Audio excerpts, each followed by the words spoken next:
Hello everyone. आज इस video में हम स्टार्ट करेंगे how many way to declare a variable. पिछले क्लास में देखे थे हमारा 4 वे होता है एक वेरिएबल डिक्लेयर करने के लिए। एक होता है लेट, एक होता है var, कॉन्स्ट और एक हो गया ऑटोमेटिक। आज इस वीडियो में वो 4 वे के बारे में हम पढ़ेंगे और उस जो कॉन्स्ट, लेट और var और ऑटोमेटिकल वेरिएबल कहाँ पर हम यूज करेंगे इसके बारे में हम भी देखेंगे। चलो हम पहले var वेरिएबल पढ़ेंगे।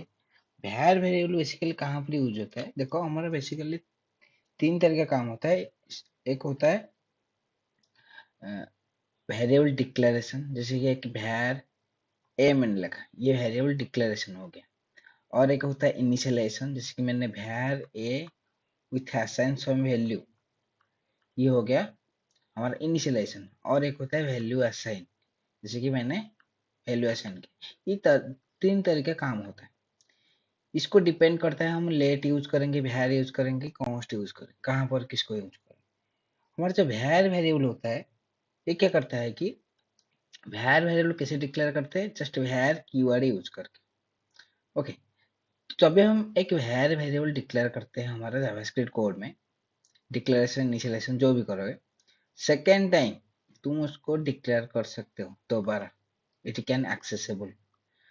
देन क्या कर सकते हो? इनिशियलाइजेशन भी कर सकते हो, सेकेंड टाइम कर सकते हो। जैसे कि मैं दोबारा इनिशियलाइजेशन कर दिया और वैल्यू असाइन भी कर सकते हो। दैट मतलब तुम इनिशियलाइजेशन कर सकते हो, डिक्लेरेशन कर सकते हो और री असाइन कर सकते हो। ये 3 तरह के काम तुम var में कर सकते हो। वो कैन बी अलाउ करते हैं सब कुछ। बट जब हम लेट के बारे में पढ़ेंगे, लेट ये क्या करता है? लेट वेरिएबल डिक्लेयर करने के लिए हम यूज करते हैं लेट कीवर्ड।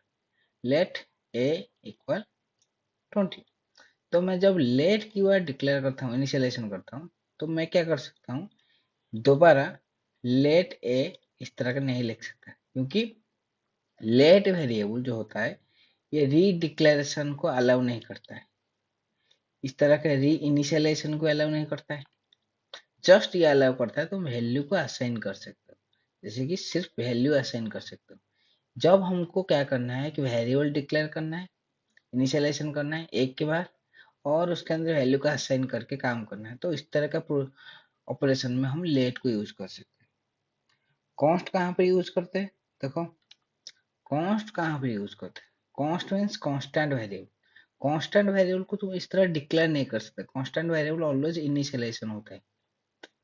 देन मैं क्या कर सकता हूँ, यहाँ पर जब मैं कॉन्स्ट ए दोबारा लिखा, यहाँ पर इनिशियलाइजेशन किया मैंने, कॉन्स्ट ए दोबारा इनिशियलाइजेशन किया और असाइन भी किया, तो सारे चीज को ये करता है, रिफ्यूज कर देता है, अलाउ नहीं करता है। तो एक ही बार स्टोर करना है और उस वैल्यू को लेकर काम करना है। दोबारा री डिक्लेयर नहीं कर सकते, री इनिशियलाइजेशन नहीं कर सकते, री असाइन नहीं कर सकते। बट जो हमारा ऑटोमेटिकली वेरिएबल होता है वो सिर्फ एक वेरिएबल में हम वैल्यू का असाइन करते हैं, सिर्फ तुमको इसे असाइन करना है और कुछ नहीं। ये डिक्लेरेशन इस तरह कुछ नहीं होता है।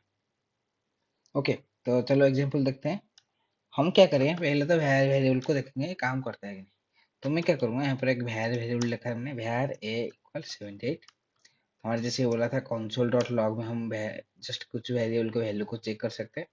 अब मैं क्या करूँगा, ब्राउजर के अंदर जाऊंगा, एक इंस्पेक्ट हमारा टूल्स होता है कंसोल, इसको अंदर आऊंगा। देखो यहाँ पर 78 लिखा हुआ है।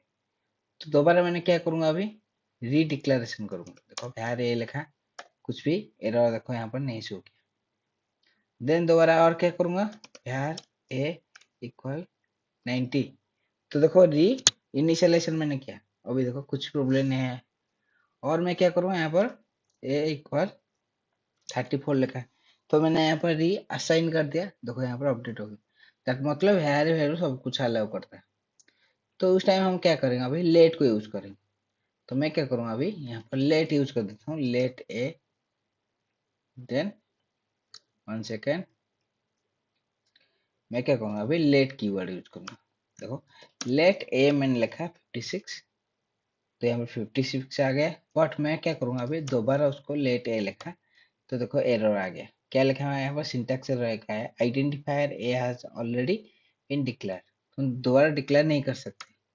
और इनिशियलाइजेशन चेक करेंगे, देखो अभी भी वही सेम एरर आएगा, क्योंकि री इनिशियलाइजेशन भी नहीं कर सकते। Only it can be allow to reassign the value. Value assign करने के लिए सिर्फ यूज कर सकते हो। इस टाइप का ऑपरेशन के लिए हम लेट यूज करें। कॉन्स्ट कहाँ पर यूज करेंगे कि only one time can store a value, then reuse for different types of operation. सिर्फ इस वजह से हम यूज करें कि एक ही बार स्टोर करना है, उसको लेकर काम करना है, दोबारा कुछ भी ऑपरेशन अपडेट नहीं करना है। देखो एरर आ गया, जब मैं उसको इनिशियलाइजेशन करूंगा तो कभी भी एरर आ जाएगा। वैल्यू भी अपडेट करूंगा, जैसे कि असाइन करना है मुझे, देखो अभी भी एरर आ जाएगा, क्योंकि assignment to a constant variable, इसको अपडेट नहीं कर सकते, एक ही बार इसको स्टोर करना है।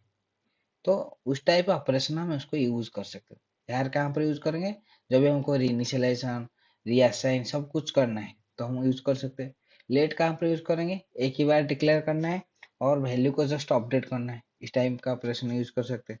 कॉन्स्ट कहाँ पर यूज करेंगे, वैल्यू को सिर्फ एक ही बार स्टोर करना है वेरिएबल के अंदर, देन उसको यूज करके कुछ ऑपरेशन करना है। मल्टी टाइम उसको रीअसाइन री डिक्लेयर इस तरह का काम नहीं करना है, तो अभी हम कॉन्स्ट की यूज करें। ये हो गया हमारा जो var let const का यूजेस।